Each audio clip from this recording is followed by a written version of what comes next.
I want to shift gears now to the Disney earnings that we got after the bell yesterday, beating on both the top and bottom lines. Shares of Disney now up over 4%. Obviously, the big number, 129.8 million paying customers at year's end, but obviously parks and a lot of other businesses in focus as well. So let's bring in Tim Nolan, Macquarie media tech analyst, who's been following this very closely. Tim, it's great to have you on the program this afternoon.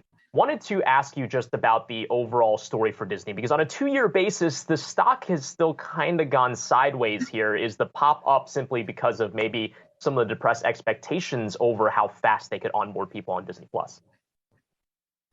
Yeah, I think the stock took a bit of a spill when the company guided a quarter or two ago to a more moderate pace of Disney Plus subscriber additions. That seems to be the focus of most investors. And so the results that we got last night, I think, just countered that completely. I mean, Disney Plus added nearly 12 million subscribers globally, including 4 million in the US. So, a much better number than Netflix reported. And I think it shows that Disney Plus is really back on track. That's largely due, I think, to a combination of some new markets that they're launching in, a few Asian markets in the December quarter, more markets coming in the coming fiscal 22 and fiscal 23 years. And then the timing of content releases. You had that Beatles special, you had the Boba Fett Star Wars on Disney Plus, and I think that attracted a lot of subscribers.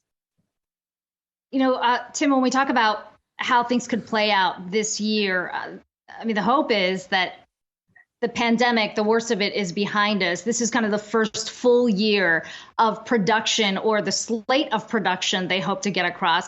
How concerned are you about the costs adding up on the back of that? Yes, Disney Plus had really strong numbers, but this is just a content business, so you got to spend and spend. Mm-hmm. How are you thinking about that cost element? Yeah, well, it's called the streaming wars for a reason, isn't it? It's a war to gain subscribers, and to get subscribers, you have to spend a lot on content. It sometimes feels like, a lot of these companies, companies with streaming direct-to-consumer services, are kind of stumbling over each other to brag about how much they're spending. Disney gave the number on their call last night of $33 billion in content spending in fiscal 22, a third of which is sports, of course. ESPN has expensive sports rights. And they also spoke about increasing pace of investment, particularly in the upcoming quarter, their fiscal Q2, now the March quarter, where they're going to be spending an incremental up to $1 billion for direct-to-consumer streaming content. Now, we did know, conceptually that this was coming, because they had told us previously that they were going to be investing a lot in content for a big release slate to come starting around summertime, which corresponds with some new international market releases. So it's all very well planned out. A little bit of COVID production disruption, of course, last year, leading to some extra catch up now. But it's really not a surprise in general when you think that the company has said and has stuck to its message that fiscal 22 will be the heaviest year of content investment, after which the investment should be easing up, and they should get to break even on the streaming service investment process by fiscal 24. So it really is part and parcel of the entire streaming wars.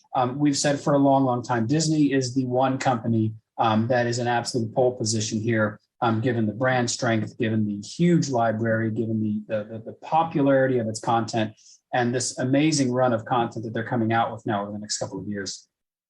Yeah, certainly. The brand, with great power comes great responsibility, as the Spider-Man movie once noted. But I want to ask more about the movies, because the in-theater experience was something that Bob Chapek really doubled down on, right?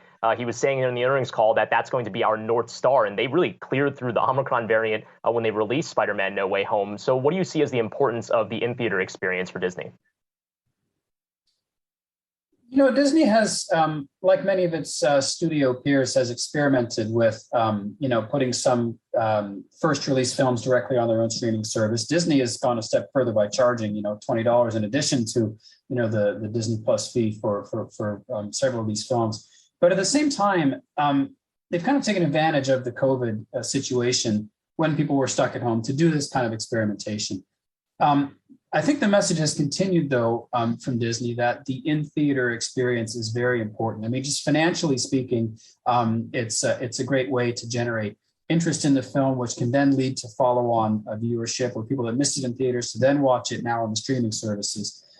So I think they still are committed to providing films in cinemas for people to go to. And as you mentioned, the Star Wars film, I forget what the current number is. The global gross is, I think it's approaching $2 billion or something like that. So there is a real appetite still for consumers to go to the theaters, and I think Disney is still very much behind that. All right, Tim Nolan, Macquarie Media Tech Analyst, thanks so much for stopping by. We'll have you on for the next round of earnings. Thank you.